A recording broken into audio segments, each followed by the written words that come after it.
পহেলা বৈশাখের মঙ্গল শোভাযাত্রার নাম পাল্টে বর্ষবরণ আনন্দ শোভাযাত্রা। এবারের প্রতিপাদ্য নববর্ষের ঐকতান, ফ্যাসিবাদের অবসান। নববর্ষের ঐকতান, ফ্যাসিবাদের অবসান। এবারের বৈশাখ হবে সকলের। সামাজিক একটি নিবর্তনমূলক ব্যবস্থার বিরুদ্ধে মানুষের যে স্বতঃস্ফূর্ত প্রতিবাদ, সেটিকে তুলে ধরা। বৈশাখের আগে ইলিশের দামে আগুন। হিমাগারের 1 কেজি মাছের দামই 2 থেকে 2,500 টাকা। কিনছেন কেবল উচ্চবিত্তরাই। জুলাই ফাউন্ডেশনের টাকা হাতিয়ে নিচ্ছে মধ্যস্থতাকারীরা। ভুয়া নিবন্ধনের প্রমাণ, নথি জালিয়াতিতে সক্রিয় প্রতারক চক্র। ওনার নামটা আমার মনে নাই, কিন্তু জিএম শাখার কর্মকর্তা একজন দিয়েছে। অনেকে তো অনেক দুর্নীতি করতেছে, কিন্তু সেই জায়গাটাতে আমি কখনোই যাই নাই। উনি শুধু এই জায়গা না, উনি সাথে 7-8টা জায়গা থেকে উনি টাকা নেয়। ইভেন উনি শহীদ পরিবারের কাছ থেকেও টাকা নেয়। পাহাড়ে সশস্ত্র সংগঠনগুলোর আধিপত্য ঘিরে আতঙ্ক বাড়ছে। প্রায়ই ঘটছে চাঁদাবাজি, অপহরণ, ব্যাহত হচ্ছে উন্নয়ন। দেশটাকে ধ্বংস করতেছে তারা। আমরা খুব আতঙ্কিত, পুরো পরিশোধ করতে পারছি না, মিটিং করতে পারছি না। সেনাবাহিনীর মধ্যেও দেখিনি এত বড় বহর। সুশৃঙ্খল সারিবদ্ধভাবে তারা অস্ত্র সুসজ্জিতভাবে তারা যাচ্ছে। মুম্বাই হামলার অন্যতম অভিযুক্ত তাহাউর রানাকে ভারতের হাতে তুলে দিল যুক্তরাষ্ট্র। কৃতিত্ব নিয়ে বিজেপি কংগ্রেস বাকযুদ্ধ।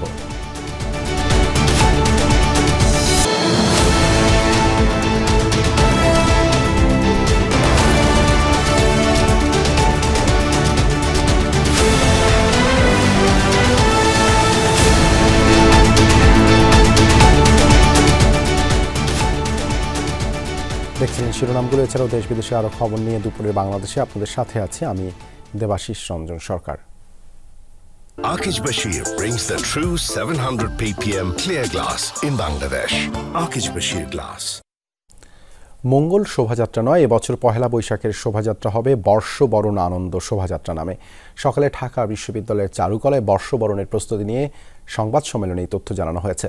বিশ্ববিদ্যালয় কর্তৃপক্ষ জানায়, নববর্ষের ঐকতান, ফ্যাসিবাদের অবসান প্রতিপাদ্যে এবারের আয়োজনের সবচেয়ে বড় মোটিভ থাকবে ফ্যাসিবাদ মুখাকৃতি ও পানির বোতল নিয়ে যুবক। সকল শ্রেণী পেশার মানুষের পাশাপাশি আনন্দ শোভাযাত্রায় অংশ নেবেন নারী ফুটবলার, ব্যান্ড শিল্পী ও 28টি জাতিসত্তার মানুষ। সংবাদ সম্মেলনে ঢাকা বিশ্ববিদ্যালয়ের উপাচার্য জানান, শোভাযাত্রায় স্বৈরাচারী সংস্কৃতির বিনাশ চাওয়ার পাশাপাশি থাকবে সম্প্রীতি ও ঐক্যের ডাক। নববর্ষের দিন বেলা 12টা পর্যন্ত শাহবাগ ও ঢাকা বিশ্ববিদ্যালয়ে মেট্রো স্টেশনে যাত্রী ওঠানামা বন্ধ থাকবে। আর বিকেল 5টার পর বিশ্ববিদ্যালয় ক্যাম্পাসে প্রবেশে থাকবে নিষেধাজ্ঞা। আমরা শুরু করি 89-তে, তখন এরশাদের একটা নববর্ষের ঐকতান, ফ্যাসিবাদের অবসান। এবারের বৈশাখ হবে সকলের।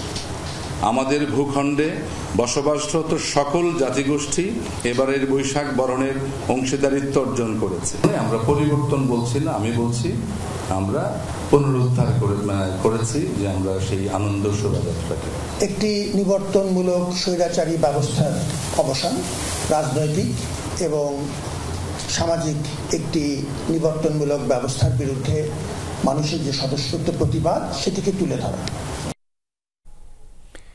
বৈশাখের আগে ইলিশের দামে আগুন। বেশিরভাগই হিমাগার কিংবা সাগরের মাছ। তারপরও বড় আকারের মাছের দর ইচ্ছে মতো হাঁকছেন ব্যবসায়ীরা। তাদের দাবি, শখ করে ইলিশ কিনছেন উচ্চবিত্তরা। এর বাইরে সবাই দাম জিজ্ঞেস করেই দায়সারা। এদিকে ঈদের পর বাজারে অন্য মাছের যোগান কম, তাই দামও একটু বেড়েছে।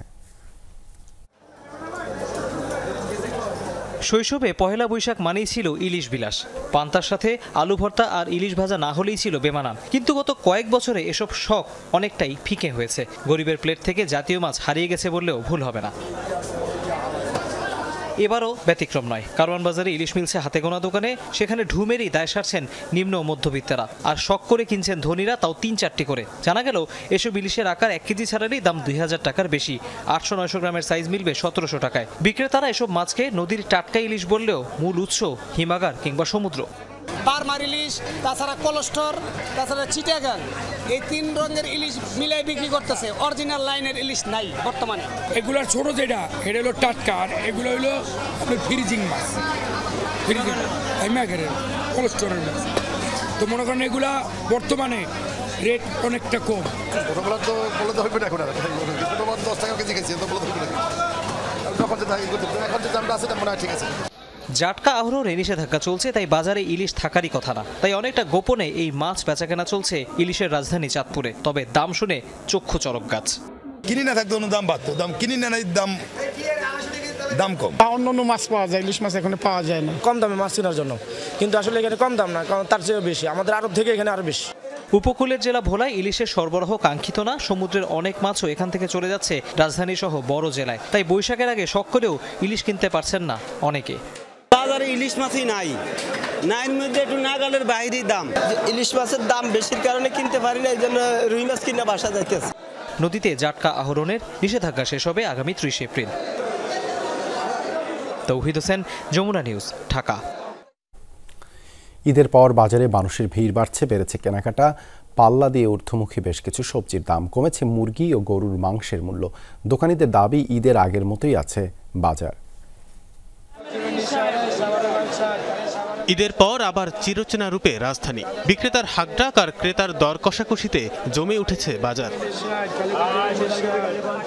এখনো সবজি বাজারে স্বস্তির বাতাস রয়েছে। রাজধানীর কারওয়ান বাজারে দেখা গেল বেশিরভাগের দামই অপরিবর্তিত থাকলেও বেড়েছে বেশ কিছু সবজির দাম।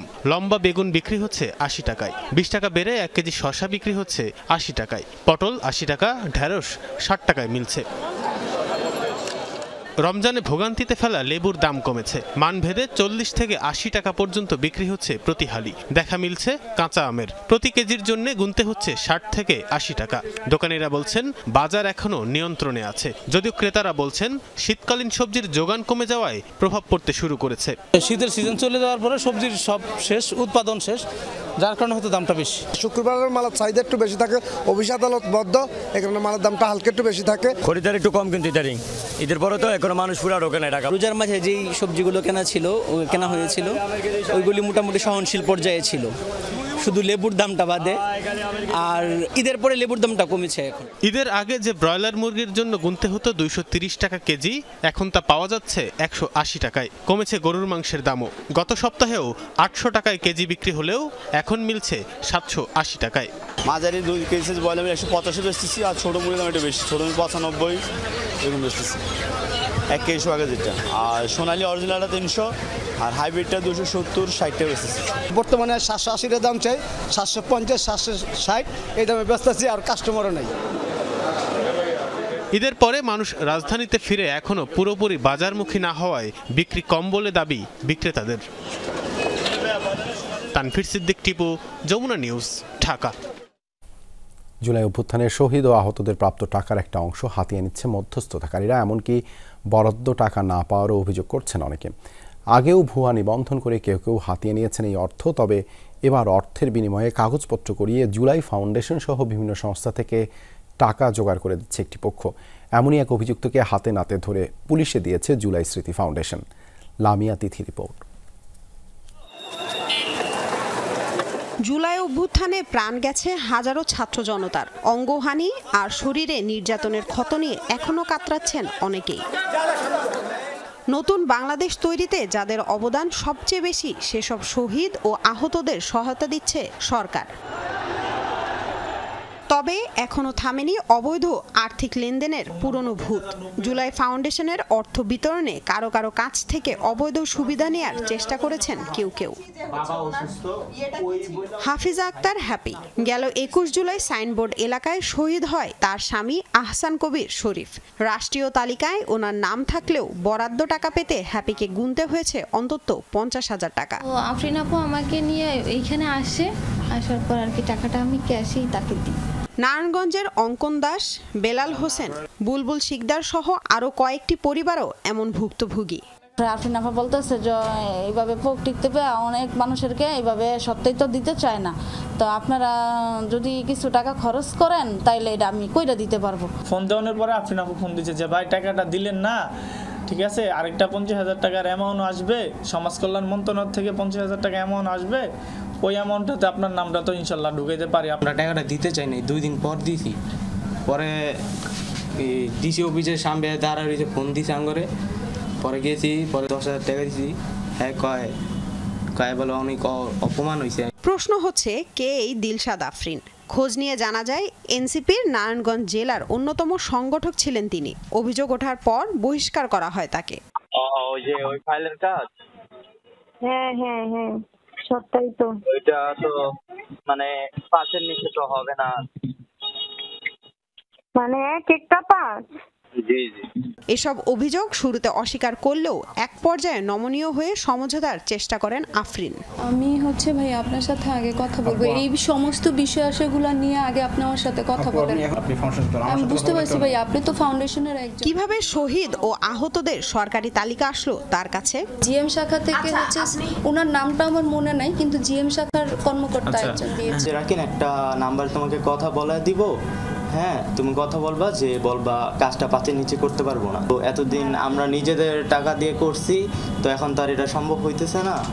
তো এটা যদি এখন আপনাদের ঈদ থেকে কিছু দেন তাহলে এটা ভালো হয়। এমন অনৈতিক কর্মকাণ্ডের জন্য ন্যূনতম আফসোসও ছিল না তার। অনেকে তো অনেক দুর্নীতি করতেছে, কিন্তু সেই জায়গাটাতে আমি কখনোই যাই নাই। এবং আমি শুধুমাত্র চাইছি যে আহতরা, যদিও কারণ অনেক আহত আছে যারা সুস্থ, আমি বলছি যে ভাই আপনারা প্রয়োজনে যারা সুস্থ আছেন তারা একজন অসুস্থ আহতর পিছনে দাঁড়ান। জুলাই ফাউন্ডেশন বলছে বেশ কয়েকটি পরিবারের আবেদনের সাথে আফরিনের নাম আসায় বিষয়টি অনুসন্ধান করেন তারা। খোঁজ নেওয়ার চেষ্টা করে জানতে পারে যে উনি শুধু এই জায়গা না, উনি সাথে 7-8টা জায়গা থেকে উনি টাকা নেয়। ইভেন উনি শহীদ পরিবারের কাছ থেকেও টাকা নেয়। উনি সমাজসেবা থেকে যে গভর্নমেন্টের যে টাকাটা দেওয়া হচ্ছিল, ওখানে 20,000 টাকা পাইলে উনি সবাইকে বলতো যে 20,000 টাকা থেকে 10,000 টাকা দেন, যদি এই 10,000 টাকা এই মুহূর্তে না দেন পরবর্তী যে অনুদানটা আসবে ওটা আপনি পাবেন না। অভিযুক্ত আফরিনকে পুলিশে দিয়েছে জুলাই শহীদ স্মৃতি ফাউন্ডেশন। লামিয়া তিথি, যমুনা নিউজ, ঢাকা। জুলাই অভ্যুত্থানে ছাত্র জনতার সাথে একাত্মতা প্রকাশ করে নিজেও আন্দোলনে নেমেছিলেন সাতক্ষীরার আসিফ হাসান। রাজধানীর উত্তরায় পুলিশের গুলিতে গুরুতর আহত হন নর্দার্ন ইউনিভার্সিটির এই শিক্ষার্থী। হাসপাতালে নেয়ার আগে মৃত্যুর কোলে ঢলে পড়েন। সন্তানকে হারানোর 8 মাস পেরোলেও এখনও পরিবারের শোক কাটছে না। নিহত আসিফের নামে দেবহাটা উপজেলায় স্টেডিয়াম তৈরির পরিকল্পনা নিয়েছে সরকার।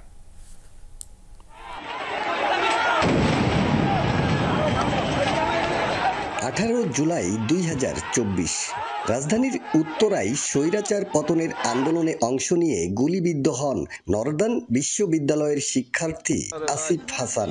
হাসপাতালে নেয়ার পথে প্রাণ যায় তার। আমার আসিফ চলে গেছে, আর কিছু করতে হবে না। ছেলের মৃত্যুর খবর মুহূর্তেই পৌঁছে যায় গ্রামের বাড়ি সাতক্ষীরার আসকারপুরে। আদরের সন্তানকে হারানোর বেদনায় মায়ের আহাজারিতে সেদিন ভারী হয়ে ওঠে গোটা এলাকা। এরপর একে একে পেরিয়েছে প্রায় 9 মাস। এখনো ছেলের স্মৃতিতে কান্নায় বুক ভাসান আসিফের মা। সন্তানহীন পরিবারে ছিল না ঈদের আমেজ। সব ঘটনা মনে পড়ে। এতদিন কতবার ফোন করতাম, কতবার বাড়ি আসতো, আর তো আসলে দিন যাচ্ছে, আর তো পাচ্ছি বলেন দিন, আর তো পাওয়া যাচ্ছে না। আসিফের যমজ ভাই রাকিব জন্মলগ্ন থেকে বেড়ে ওঠা সবচেয়ে কাছের সঙ্গীকে হারানোর শোক এখনো কাটিয়ে উঠতে পারেনি সে। কোথাও ঘুরতে গেলে তারে মিস করি, খাইতে গেলে তারে মিস করি, নামাজ পড়তে গেলে একসাথে যাইতাম তারে মিস করি, বাইরে মিস করি। এখন আসিফের এই কবর জিয়ারত করতে আসেন বিভিন্ন শ্রেণী পেশার মানুষ। গ্রামবাসী বলছেন জুলাই বিপ্লবে আসিফের এই আত্মত্যাগ শোক থাকলেও গর্বিত করেছে আসকারপুরের গ্রামবাসীকে। শহীদ আসিফের স্মরণে দেবহাটার পারুলিয়ায় একটি স্টেডিয়াম তৈরির পরিকল্পনা নিয়েছে সরকার। পাশাপাশি জেলার অন্য হতাহতদের স্মরণে সড়কের নামকরণ এবং সর্বোচ্চ সহযোগিতার দাবি শিক্ষার্থীদের। আসিফের নামে এখানে একটি স্টেডিয়াম তৈরির পরিকল্পনা চলছে, যেটা পারুলিয়া ইউনিয়নের পারুলিয়া মৌজায় তৈরি হবে, যেটা 3 একর 63 শতক জায়গার উপরে এই স্টেডিয়ামটা তৈরি হবে। দ্বিতীয় স্বাধীনতার মূল স্টেকধারী ছিল আহত শহীদ পরিবার। সরকারের ম্যান্ডেট রয়েছে, সরকার এটা নিয়ে কাজ করবে। আমরা আগাচ্ছি, দেশ সংস্কারের মধ্যে দিয়ে যাচ্ছে, হয়তো কিছুটা পিছিয়ে পড়েছি, কিন্তু কাজ চলতেছে এবং তাদেরকে যথাযথ মূল্যায়ন করা হবে। গণ অভ্যুত্থানে সাতক্ষীরার 5 জন প্রাণ হারান, আহত হন 104 জন। আকরামুল ইসলাম, যমুনা নিউজ, সাতক্ষীরা। পাহাড়ে সক্রিয় একাধিক আঞ্চলিক সশস্ত্র সংগঠন, যাদের মধ্যেকার রক্তক্ষয়ী সংঘাতে প্রায় উত্তপ্ত থাকে 3 পার্বত্য জেলা। অপহরণ করে মুক্তিপণ আদায়, চাঁদাবাজি, হত্যাকাণ্ড, অস্ত্রের ঝনঝনানি সহ এসব বাহিনীর নানা অপকর্মের কারণে আতঙ্কে স্থানীয়রা। সংঘাতে অশান্ত পাহাড়, ব্যাহত হচ্ছে উন্নয়ন। 3 পার্বত্য জেলা ঘুরে সাইদুর রশিদ ইভানের তোলা ছবিতে শহীদুল সুমনের রিপোর্ট।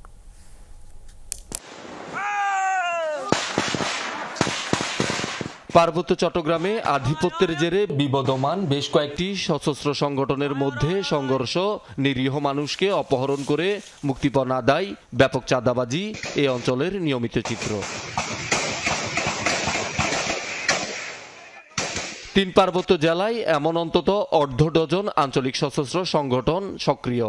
এর মধ্যে ইউপিডিএফ ও জেএসএস সবচেয়ে বেশি আগ্রাসী হিসেবে পরিচিত। এসব সংগঠনের আছে নিজস্ব বাহিনী, আছে নির্দিষ্ট ইউনিফর্ম, ব্যবহার করে mortar shell, rocket launcher, LMG, SMG, AK-47, sniper রাইফেলের মতো ভারী ভারী সব অস্ত্র। খুব শক্তিশালী একটা দল পার্বত্য চট্টগ্রামে। হরহামেশাই মানুষ মরে যায় এবং কি অপহরণ করে অস্ত্র মুখে তুলে নিয়ে যায়। জাতির জন্য কথা বলে, কিন্তু তারা তো জাতটাকে দেশটাকে ধ্বংস করতেছে। তারা সেনাবাহিনীর মধ্যেও দেখিনি এত বড় বহর, সুশৃঙ্খল সারিবদ্ধভাবে তারা অস্ত্র সুসজ্জিতভাবে তারা যাচ্ছে। তারা ওপেন চলাফেরা করতেছে, তাদের পোশাক পরিধান করে চলাফেরা করতেছে অস্ত্র নিয়ে। কিন্তু আমরা খুব আতঙ্কিত, কোনো পরিশোধ করতে পারছি না, মিটিং করতে পারছি না, কোনো এলাকার বাসাবাস করতে পারছি না। এক পরিসংখ্যান মতে 2009 থেকে 2024 সাল পর্যন্ত 15 বছরে 3 পার্বত্য জেলায় জেএসএস ও ইউপিডিএফ এর হাতে প্রাণ গেছে অন্তত 526 জন পাহাড়ি বাঙালির। অপহরণের শিকার হয়েছেন 1253 জন, যার বেশিরভাগ ঘটনারই কোনো বিচার হয়নি। আমরা এলাকাবাসী জিম্মি এবং আতঙ্কিত। মানুষ কিন্তু সব শান্তি চায়, কিন্তু কোনো অশান্তি চায় না। তবে আমাদের গ্রাম কিন্তু অনিরাপত্তার মধ্যে আছে। গোলাগুলি ওই জায়গার মধ্যে গোলাগুলি, তো আমাদের এলাকার মধ্যে এরকম গোলাগুলি। তারা নিজেরাই গোলাগুলি বর্ষণের কারণে আমরা বাইরে হতে পারছি না। সশস্ত্র এসব সংগঠনের দৌরাত্ম্য ও অস্ত্রের ঝনঝনানির কারণে শান্তি শৃঙ্খলা বিনষ্টের পাশাপাশি ব্যাহত হচ্ছে পাহাড়ের উন্নয়ন কার্যক্রম। কিছু কিছু যখন বিচ্যুতি ঘটে সেটি অবশ্যই আমাদেরকে ইম্প্যাক্ট করে, যেটি আসলে আবার পূর্বাবস্থায় ফিরে আসে আমাদের এখানে যেহেতু বিভিন্ন বাহিনী রয়েছেন তাদের তৎপরতার কারণে। শুধু যে খাগড়াছড়ি নট দ্যাট, এটা খাগড়াছড়ি, রাঙ্গামাটি, বান্দরবান মিলে এগুলা ঘটে থাকে। অনেক সময় আমরা ডেড বডিও পাই না। এমন পরিস্থিতির নেপথ্যে আন্তর্জাতিক ষড়যন্ত্র এবং পার্শ্ববর্তী দেশ থেকে সহজে অস্ত্র প্রাপ্তিকে দুষছেন বিশেষজ্ঞরা। ওদেরও কিছু এরকম সন্ত্রাসী গ্রুপ আছে, ওদের সন্ত্রাসী গ্রুপদের সাথে আতাত করে এগুলো নিয়ে আসে। আপনারা জেনেছেন ইন্ডিয়ান আর্মিরাও কিন্তু 2-1টা এরকম চালান ধরেছে।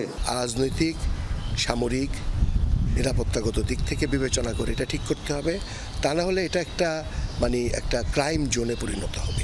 যেখানে যেখানে সেনাবাহিনী উড্র করেছে সেইখানে পুনঃস্থাপন করার মাধ্যমে আবার পুনরায় সে কাজগুলো করার মাধ্যমে সন্ত্রাসী যে হোক, যে ধর্মের হোক, যে বর্ণের হোক, যে গোষ্ঠীর হোক, তাদেরকে গ্রেপ্তার করা, এটার মাধ্যমে ছাড়া বিকল্প কোনো রাস্তা নেই।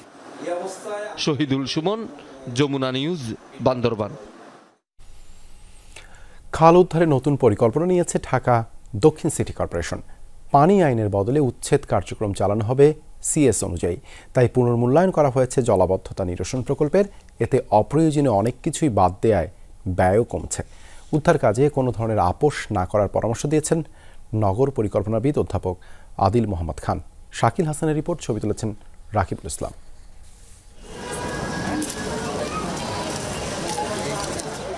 মানিকনগর এলাকায় 50 বছরেরও বেশি সময় বসবাস করছেন রহমতুল্লাহ। চোখের সামনে মান্ডা খাল দখল হতে হতে সংকুচিত হতে দেখেছেন তিনি। মান্ডা পোলের গোড়া থেকে নৌকা দিয়ে আপনার যেটা অতি দিবঙ্গত সড়ক, যেটা বিশ্ব রোড, মধুমিতা হলের ওখানে চলে যায়। এই খাল আগে ছিল এই এলাকার মানুষের যোগাযোগের মাধ্যম। পরে ময়লা আবর্জনা ফেলে খালটি ভরাট করা হয়েছে। এক সময়ের আশীর্বাদ খালটি এখন এলাকাবাসীর জন্য অভিশাপ। এখানে পরিষ্কার হইতেছে না, গত 6 মাস ধরে এভাবে পড়ে রয়েছে। এখানে এই ময়লার গন্ধে থাকা যায় না, আর মশায় অসুস্থ, ওষুধ বলতে কিছুই দেওয়া হয় না। বেকার করি কিছু টাকা পয়সাও দিছে, দেওয়ার পর ওনারা সরে গেছে, আবার কিন্তু ওনারা দেখা যায় এরপরে আবার ওনার আগে জায়গা এসে পড়ছে। মান্ডা, শ্যামপুর, জিরানি ও কালুনগর খাল পুনরুদ্ধার ও স্থাপনা নির্মাণে 2020 সালে 898 কোটি টাকার প্রকল্প নেওয়া হয়। জলাবদ্ধতা নিরসন এই প্রকল্পের মূল উদ্দেশ্য হলেও অসংখ্য সেতু, ফুডকোর্ট, টয়লেট, বৈদ্যুতিক খুঁটি স্থাপনও এতে অন্তর্ভুক্ত করা হয়েছিল। এর অনেক কিছুই অপ্রয়োজনীয় বিবেচনায় প্রকল্পটি আবার পুনর্মূল্যায়ন করছে ঢাকা দক্ষিণ সিটি কর্পোরেশন। এটা তো 900 কোটি টাকা ছিল, আমার মনে হয় এটা অ্যারাউন্ড হয়তো 6 প্লাস মাইনাস এরকম হতে পারে আর কি, প্রায় 30% আমি আশা করতেছি যে কমে যাবে। অ্যামিউজমেন্টের যে মানে বিষয়গুলো সেগুলো আমরা চেষ্টা করব ঠিক রাখার, এবং অনেক জায়গায় আমাদের স্পেস আছে সেখানে আমরা তৈরি করতে পারবো আশা করতেছি। তো সব কম্পোনেন্ট কিছু কিছু বাদ যাবে, সব মানে ইম্পর্টেন্ট যে কম্পোনেন্টগুলো সেগুলো আমরা বাদ দেব না। আগের প্রকল্পে পানি আইন অনুযায়ী খাল উদ্ধারের সিদ্ধান্ত ছিল, তাতে পাড় থেকে 30 ফুট পর্যন্ত দখল উচ্ছেদ হতো। পুনর্মূল্যায়নে সেটি বদলে সিএস রেকর্ড অনুযায়ী উচ্ছেদের সিদ্ধান্ত হয়েছে। এখন একটা 5তলা বিল্ডিং বা 10তলা বিল্ডিং মালিক, তাকে আমি কোথায় রিহেবিলেট করব? এই কারণেই মূলত পানি আইন অনুযায়ী যে হয় সেখান থেকে আসলে মূলত ফিরে আসা হয়েছে আর কি। খালগুলো কি ন্যারো হয়ে যাচ্ছে না, খালগুলো সিএস অনুযায়ী খালের যে রেকর্ড সেটা ঠিক আছে। বাস্তবতাটাকে মেনে নিয়েও যদি আমরা সিএসে যাই, পুরোপুরি সিএস মানতে হবে, এবং এখানে যারা অবৈধভাবে বিল্ডিং করেছেন তাদের ব্যাপারে কোনো আপোষ চলবে না। সেই দখলদারের সাথে যদি রাষ্ট্রের কোনো সেই অর্থে সেটাকে মেনে নেওয়ার চরিত্র তৈরি হয়, তাহলে ভবিষ্যতেও ঢাকার যে কোনো খাল মানুষ দখল করবে এবং পরে ধরে নিবে যে এটা আর উদ্ধার করা হবে না।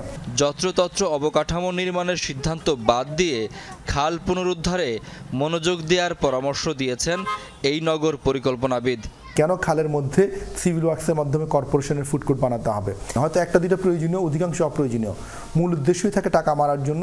এই ধরনের একদমই অপ্রয়োজনীয় পূর্ত কাজগুলোকে টোটালি বাদ দেওয়া উচিত। প্রকল্পের অজুহাতে স্বাভাবিক পরিষ্কার কার্যক্রম না করায় খালগুলোর বিভিন্ন স্থানে আবর্জনা জমে ভরাট হয়ে গেছে। মান্ডা খাল দখল উচ্ছেদ এবং সংস্কার প্রকল্প শেষ হওয়ার কথা 2026 সালে। এখন প্রকল্পটি পুনর্মূল্যায়ন চলছে। এতে করে নিশ্চিতভাবে বলা যায় আগামী বছর শেষ হচ্ছে না প্রকল্পটি। ফলে প্রকল্পের মেয়াদ যেমন বাড়বে, ঠিক তেমনি বাড়বে এলাকার মানুষের দুর্ভোগও। শাকিল হাসান, যমুনা নিউজ, ঢাকা। এবার পরিবর্তন হচ্ছে বাংলাদেশ পুলিশের নতুন লোগো। রাজনৈতিক পট পরিবর্তনের পর বাংলাদেশ পুলিশের পোশাক ও লোগো পরিবর্তনের প্রস্তাব ওঠে। এরই মধ্যে পুলিশের নতুন পোশাকের বাছাই কার্যক্রম সম্পন্ন হয়েছে। বৃহস্পতিবার পুলিশ সদর দপ্তরে এক চিঠিতে লোগো পরিবর্তনের তথ্য জানানো হয়। চিঠিতে বলা হয়, শিগগিরই মন্ত্রণালয় নতুন লোগোর বিষয়ে প্রজ্ঞাপন জারি করবে। নতুন লোগোতে থাকছে পানির উপর জাতীয় ফুল শাপলা, ধান গমের শীষ ও পাট পাতার টবে লেখা পুলিশ। বর্তমানে লোগো থেকে বাদ পড়েছে পালতোলা নৌকা। লোগো পরিবর্তনের চিঠিতে বলা হয়, বাংলাদেশ পুলিশের বিদ্যমান মনোগ্রাম বা লোগো পরিবর্তনের গৃহীত সিদ্ধান্তের পরিপ্রেক্ষিতে নতুন মনোগ্রাম বা লোগো চূড়ান্ত করা হয়েছে, যা এরই মধ্যে কর্তৃপক্ষ কর্তৃক অনুমোদিত হয়ে প্রজ্ঞাপন জারির অপেক্ষায় রয়েছে। মিস আর্থ বাংলাদেশ বিজয়ী অভিনেত্রী মেঘনা আলমকে অপহরণের অভিযোগ সঠিক নয় বলে জানিয়েছে ডিএমপির মিডিয়া উইং থেকে এক বার্তায় জানানো হয়, সকল আইনি প্রক্রিয়া অনুসরণ করে তাকে নিরাপত্তা হেফাজতে রাখা হয়েছে। এর আগে বৃহস্পতিবার অভিনেত্রী মেঘনা আলমকে ডিটেনশন আইনে 30 দিনের জন্য কারাগারে পাঠানোর আদেশ দিয়েছেন আদালত। এদিন রাত 10:30টার দিকে মেঘনা আলমকে আদালতে তোলা হয়। তাকে কারাগারে পাঠানোর আবেদন করে ডিবি পুলিশ। গত বুধবার সন্ধ্যায় ফেসবুকে মেঘনা আলমের লাইভ চলাকালে বন্ধ হয়ে যায়। সেখানে তিনি অভিযোগ করেন, তার বাসার দরজা ভেঙে পুলিশ পরিচয়ধারীরা প্রবেশ করে। 12 মিনিটের বেশি সময় ধরে চলা লাইভটি পরে ডিলিটও হয়ে যায়। ডিটেনশন আইনে কোনো ব্যক্তিকে আদালতের আনুষ্ঠানিক বিচার ছাড়াই নির্দিষ্ট সময়ের জন্য আটক বা বন্দী করতে পারে সরকার। 2020 সালের 5 অক্টোবর মিস আর্থ বাংলাদেশ প্রতিযোগিতায় বিজয়ী হন মেঘনা আলম। ঝিনাইদহের শৈলকুপায় আধিপত্য বিস্তার নিয়ে দুই পক্ষের সংঘর্ষে 20 জন আহত হয়েছেন। সকালে উপজেলার বিষ্ণুপুর গ্রামে হয় এই ঘটনা। প্রত্যক্ষদর্শীরা জানায়, স্থানীয় ইউপি সদস্য কপিল বিশ্বাসের সাথে দীর্ঘদিন ধরে এলাকার প্রভাবশালী রইসুদ্দিন ও তার সমর্থকদের বিরোধ। বৃহস্পতিবার রাতে উভয় পক্ষ সংঘর্ষে জড়ালে আহত হয় 10 জন। এরই জেরে সকালে আবারও দেশীয় অস্ত্র নিয়ে সংঘর্ষে জড়ায় দুই পক্ষ। এতে আহত হয় উভয় পক্ষের 20 জন। খবর পেয়ে ঘটনাস্থলে গিয়ে পরিস্থিতি নিয়ন্ত্রণে আনে পুলিশ। আহতদের বিভিন্ন হাসপাতালে চিকিৎসা দেয়া হচ্ছে।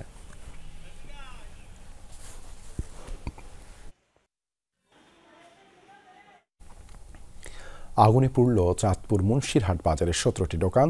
সকালে মতলব দক্ষিণে বাজারের এক হার্ডওয়্যার দোকান থেকে আগুনের সূত্রপাত হয়। মুহূর্তেই পাশের ফার্মেসি, মুদি ও ফলের দোকান সহ বেশ কয়েকটি দোকানে আগুন ছড়িয়ে পড়ে।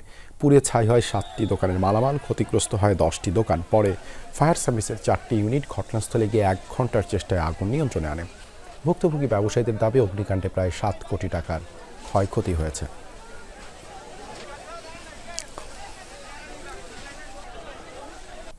নরসিংদীতে এক কিশোরী ধর্ষণ মামলার আসামিকে গ্রেপ্তার করেছে র্যাব। সকালে এক সংবাদ সম্মেলনে এই তথ্য জানায় র্যাব 11 নরসিংদী ক্যাম্পের কোম্পানি কমান্ডার মেজর সাদমান ইবনে আলম। এর আগে বৃহস্পতিবার রাতে কুমিল্লায় অভিযান চালিয়ে গ্রেপ্তার করা হয় নারায়ণ চন্দ্র পালকে। র্যাব জানায়, গত 8 তারিখ শিবপুরের কুন্দারপাড়া গ্রামে ভুক্তভোগী কিশোরী বাড়ির পাশে গাছ থেকে আম পাড়তে গেলে তাকে মুখ চেপে ধরে পাশের ধান খেতে নিয়ে ধর্ষণ করে নারায়ণ চন্দ্র। এই ঘটনায় ভুক্তভোগীর বাবা থানায় মামলা করেন।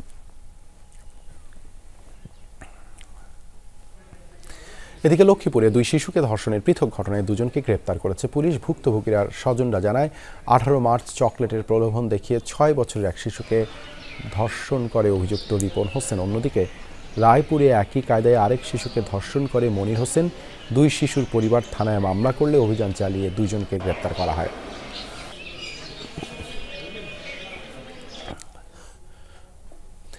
একুশ শতাব্দীতে যারাই হামলা ও আক্রমণ করবে তাদের বিরুদ্ধে গণপ্রতিরোধ জোরদার করতে হবে, এমনটি জানালেন বিপ্লবী ওয়ার্কার্স পার্টির সাধারণ সম্পাদক সাইফুল হক। সকালে জাতীয় প্রেস ক্লাবের সামনে গাজায় গণহত্যার প্রতিবাদে সংহতি মানববন্ধন করে বিপ্লবী যুব সংহতি। এ সময় বিপ্লবী ওয়ার্কার্স পার্টির সাধারণ সম্পাদক সাইফুল হক আরও বলেন, যেখানেই গণহত্যা তার বিরুদ্ধে সোচ্চার হয়েছে বাংলাদেশের মানুষ। অবিলম্বে গণহত্যা বন্ধের দাবিও জানান তিনি। এ সময় ভারতের ট্রান্সশিপমেন্ট বন্ধের বিষয়ে তিনি জানান, ভারত থেকে যেটুকু সুবিধা বাংলাদেশ পেত সেটাও বন্ধ করে দিয়েছে দেশটি। এটা কোনো ভালো প্রতিবেশীর নমুনা হতে পারে না, সেই মন্তব্য করেন সাইফুল হক। তিনি জানান, একতরফাভাবে ভারত কোনো চুক্তি বাতিল করতে পারে না।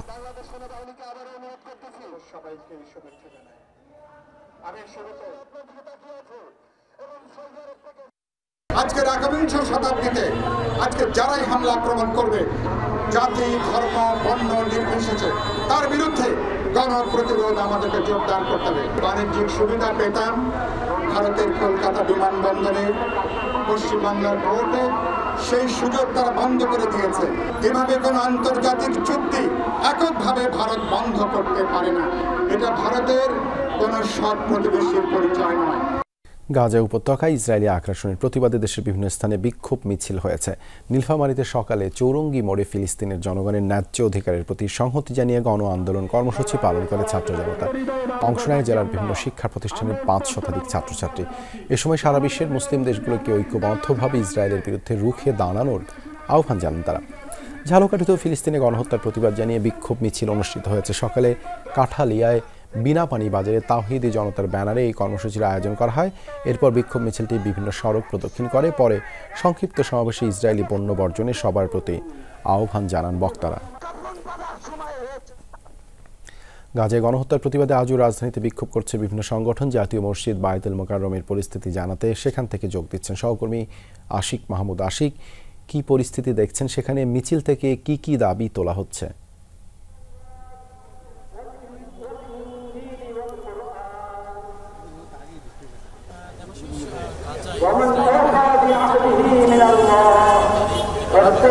গত কয়েকদিন ধরেই লাগাতার আন্দোলন চলছে এবং ফিলিস্তিনের পক্ষে বাংলাদেশের যে অবস্থান সেটি কিন্তু জানান দিচ্ছে বাংলাদেশের মানুষ। এবং তারই ধারাবাহিকতায় আজকে জুম্মার নামাজের পরে এই জাতীয় মসজিদ বায়তুল মোকাররমের সামনে ইসলামী আন্দোলন বাংলাদেশ অর্থাৎ চরমোনাই পীর সাহেবের যারা অনুসারী, এর বাইরেও আরও বেশ কয়েকটি ইসলামী সংগঠন তারা কিন্তু এইখান থেকে বায়তুল মোকাররমের সামনে থেকেই একটি বিক্ষোভ মিছিল বের করবে। এবং এই ইতিমধ্যে আপনি দেখতে পাচ্ছেন সেই প্রস্তুতি, প্রত্যেকের হাতেই কিন্তু ফিলিস্তিনের পতাকা এবং বাংলাদেশের পতাকা নিয়ে সবাই কিন্তু প্রস্তুতি নিয়ে রেখেছে। এবং দেখতে পাচ্ছি বায়তুল মোকাররমের এখন পর্যন্ত এই খুতবা চলছে, খুতবা শেষেই নামাজ হবে।